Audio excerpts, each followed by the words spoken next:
Welcome back to Glam Garbage. I am your kindergartner's lesbian art teacher, Claire. So for this week's video, I am making my BTS concert outfit. I am so excited. It came up on me really fast. Like, doesn't seem like the end of November should be in, I'm seeing BTS in 14 days, which is bonkers. There are so many BTS outfits that I could take inspiration from for my concert fit, but I wanted to do this specific one because as soon as I saw it, I have yearned for this shirt. I think I laid eyes upon it for the first time and my hand just instinctively clenched, like I was Mr. Darcy helping Elizabeth into the carriage in Pride and Prejudice 2005. That's the force with which I yearned. It is J-Hope's Magic Shop Japan fan meet shirt. It's black, it's got the rainbow kind of prism pattern across it, and it is the Aries Aurora silk pajama shirt.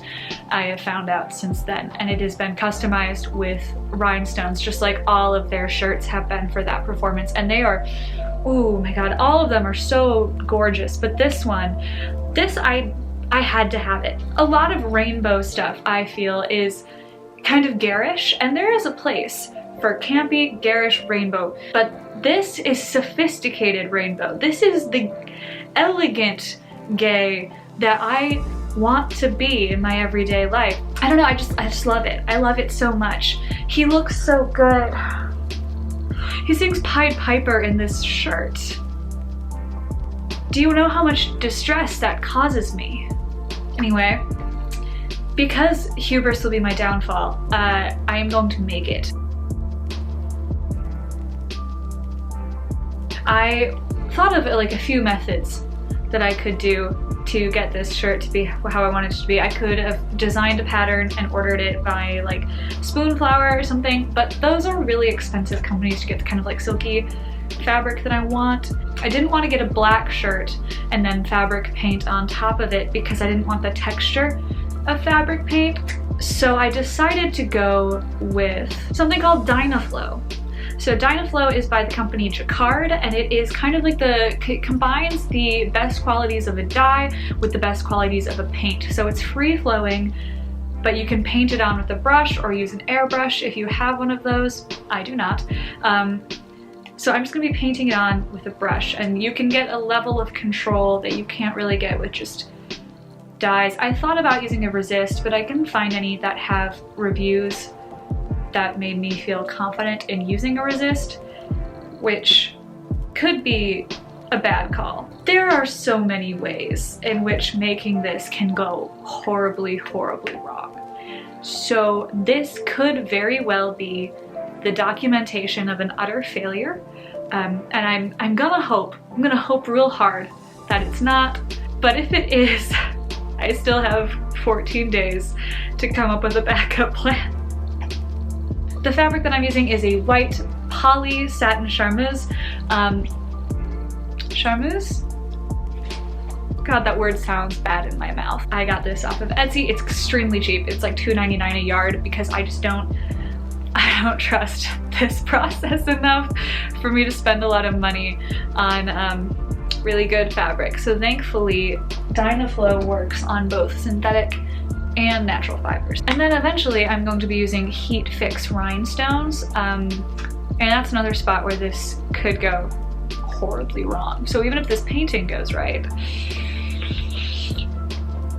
we're gonna go for it, baby. Let's do it. Let's do it. I have hope.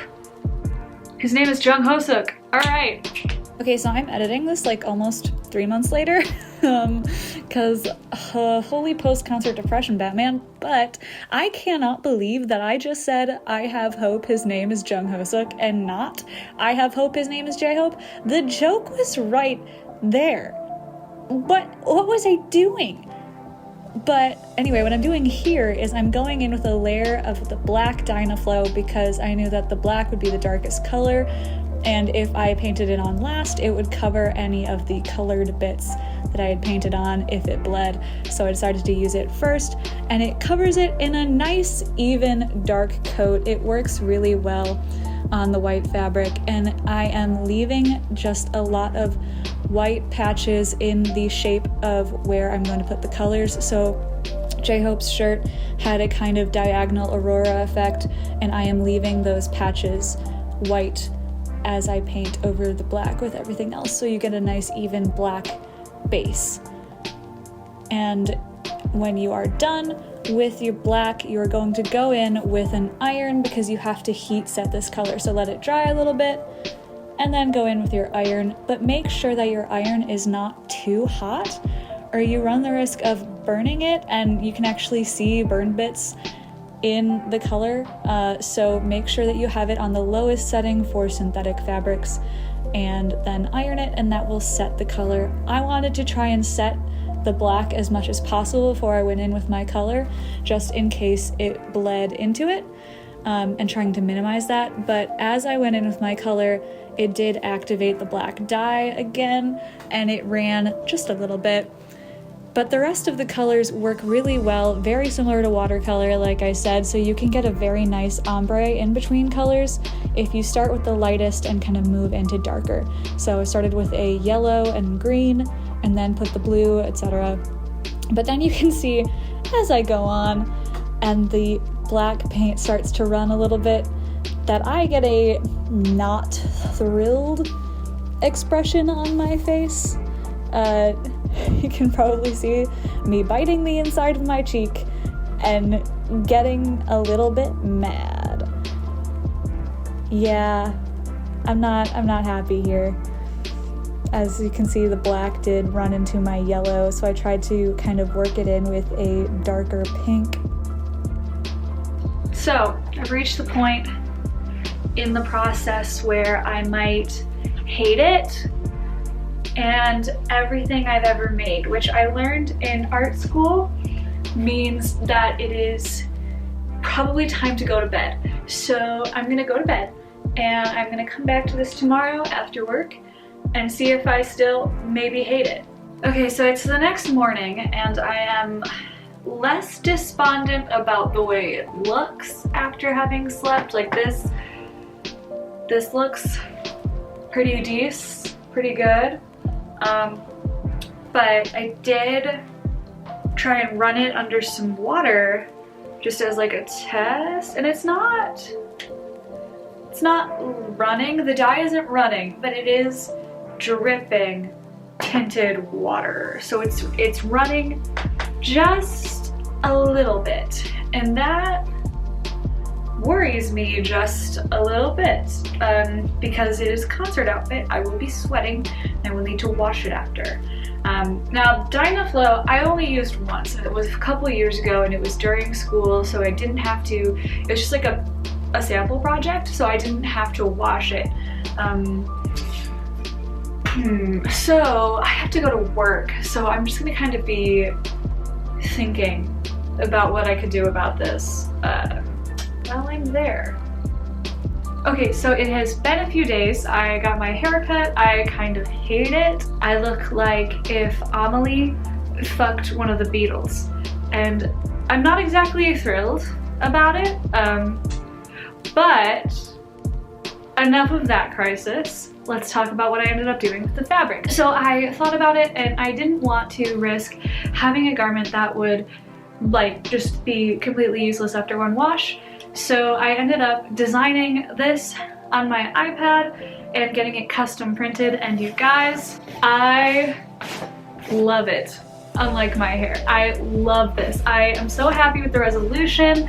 You can really see the grain that I used when I was designing it, and it just looks, it looks so good. I love it. I ordered this on Spoonflower and obsessed. I'm obsessed with it. I'm so happy with how it came out, and I cannot wait to cut into it and put rhinestones on.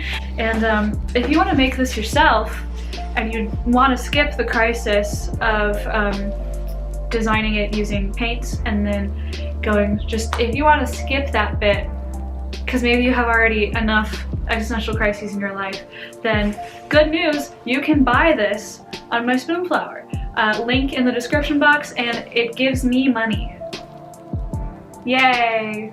Anyway, let's get these pattern pieces cut out. I'm gonna cut my pattern pieces and then I'm going to rhinestone them because I wanna make sure that I don't get adhesive through the layers. So I have got all my pattern pieces cut out.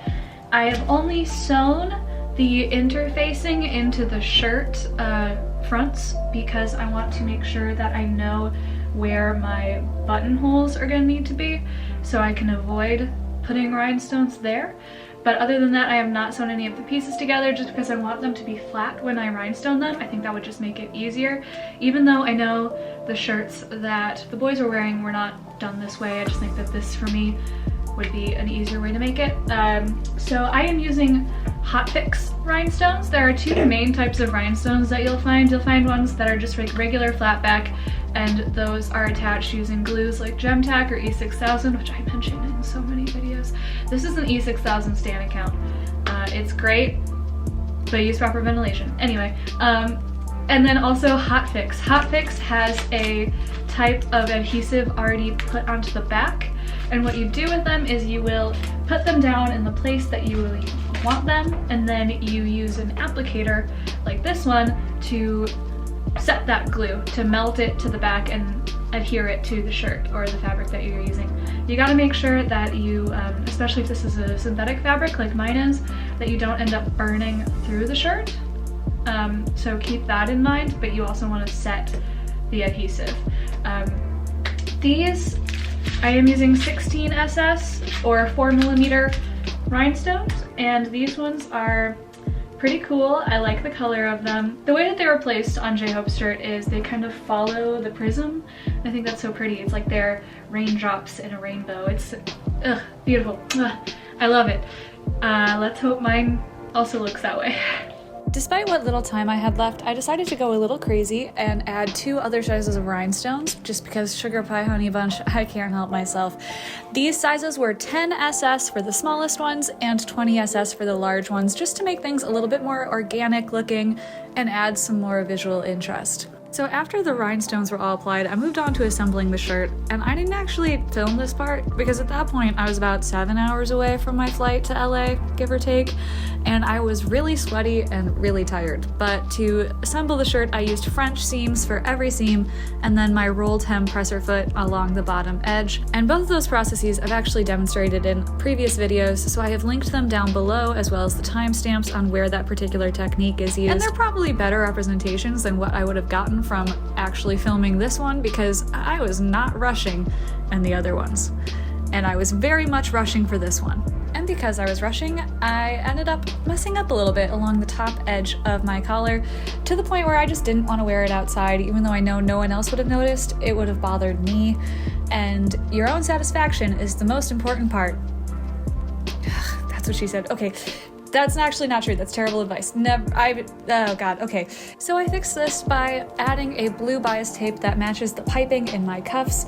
And to apply this, you open up the bias tape, pin it right sides down with your collar, sew that edge down, and then flip it, fold it on the inside edge, and stitch in the ditch along the outside.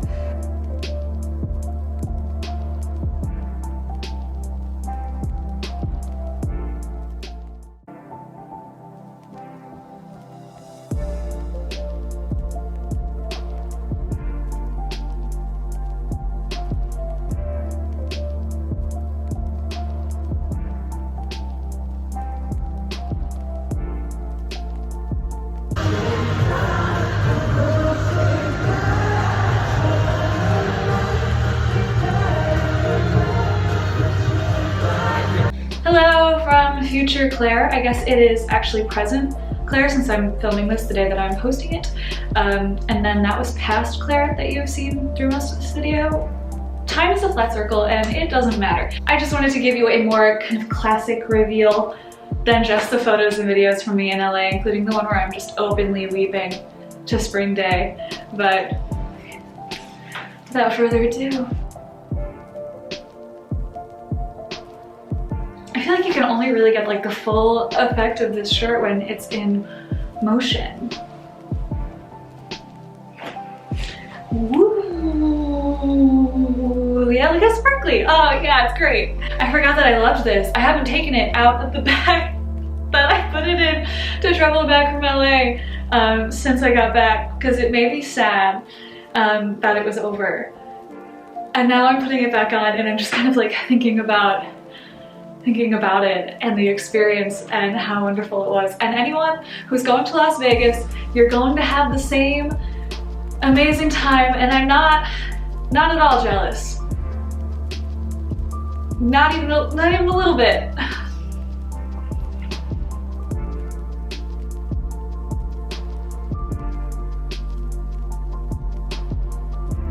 I thought that doing this in low light would be cool because you could see how it sparkles. I'm starting to think that maybe it wasn't like my best judgment call, but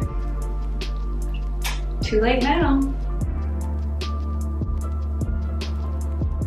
And dangerous if you're listening with us. Is that California Girls?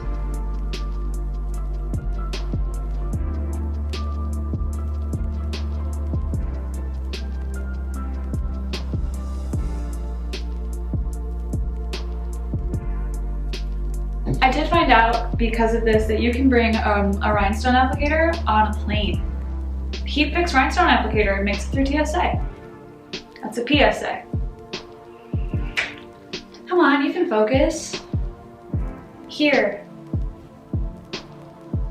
I'm right here. Focus. Focus, please. Focus, please. Focus, please. This is like whenever I'm trying to do a task and I'm thinking about Hoseok instead. There we go. Hi.